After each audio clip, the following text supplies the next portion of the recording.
Hey guys, welcome back. I'm Epokk, and in this video I want to talk about the secret options in Forager. Now, of course, we all know about going to the config screen, and here you have some notifications and glyph formats and stuff that you can turn off, change, turn on, whatever. But there are also a few others, but those are hidden away in the program files.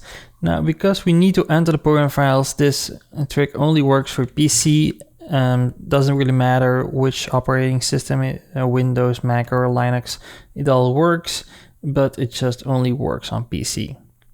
But I do want to actually mention before we start with this is completely based on a guide from Cave Johnson.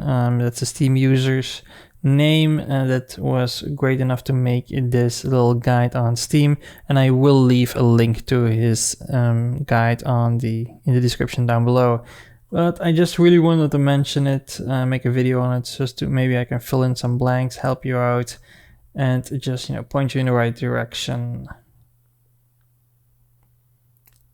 Okay, so what you actually just need to do is, on Windows, Mac or Linux, depends on which operating system you're using, you can just click, search for this location on your PC place. Now the username you need to change to your username that you have on your PC. So if your name is, for example, John Smith or whatever, then you need to change the username to John Smith /appdata/local/forager and so on. Anyway, you will find a little ini file. So this is the secret settings.ini file. And when you open this, then you can find these options.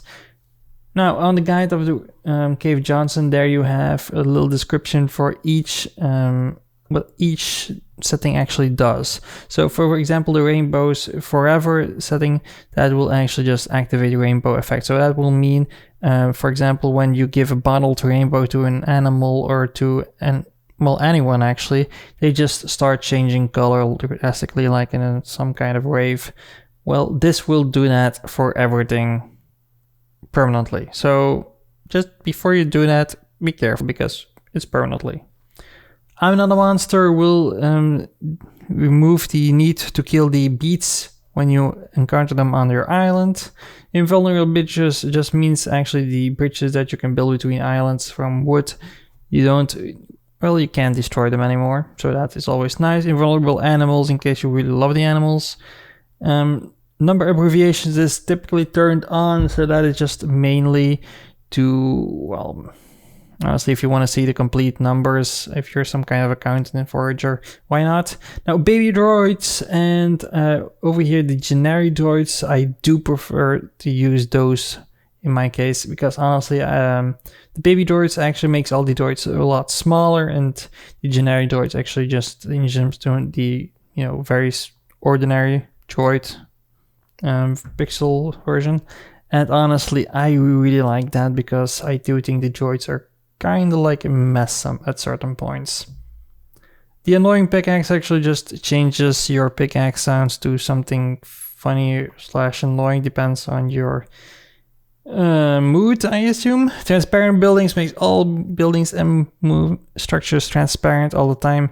Now, I don't do this, but I do see the use for it because like in my last video where I told you how to get rich really quickly, I build a lot of lighthouses and stuff like that, and then it sometimes can get a little bit messy. Single click attack is just click once to attack constantly. That is very nice if you're doing specific things, like for example, also the getting rich quicker scheme that I showed in my last video. The Seeker is one that I personally did use, so that what it means is it will point you towards the uncovered water tiles, because there is a feat where you need to cover entire world with land tiles or with bridges, and then just finding all the water tiles that aren't covered, which really helps out a lot to have this. I used this, I'm really glad I did. Damage numbers, well, shows damage numbers. I don't really see a use for this. Now, Pick a Friend is one I really did play with just to meet all the little pets. Now, there are 5 pets that you can use. 0 is random. Now, you have the beet, the giraffe, the chicken, the cat, and the dog. The future me will place them on the screen right now, and I hope you can just, then you can really pick for yourself. Now, I started with the chicken, but honestly, I really prefer the beet at the moment because, you know, it's just really cool. Hurry up is just skipping item pickup cutscene. So when you're playing the game and you picked up your nuclear wallet, for example, then you have this little screen that says, hey, you got the nuclear wallet right now, and now your coins are 200% worth more. So yeah, so now that is going to be a lot shorter. Now the MVC, like Gabe Johnson says, if you don't know what it is, just stay away from it. And honestly, I don't think anyone really wants to mess around with that because it can screw some stuff up. But that is basically it, guys. Those are the secret settings. I really just wanted to highlight that this is a possibility in Forager, and you should really take advantage of it if something in this setting can make your life a lot easier, like for example the generic droids and the baby droids, to just unclog your screen. Or just pick the companion that you really want. But that's it. Thanks for watching, guys, and until next time, see ya.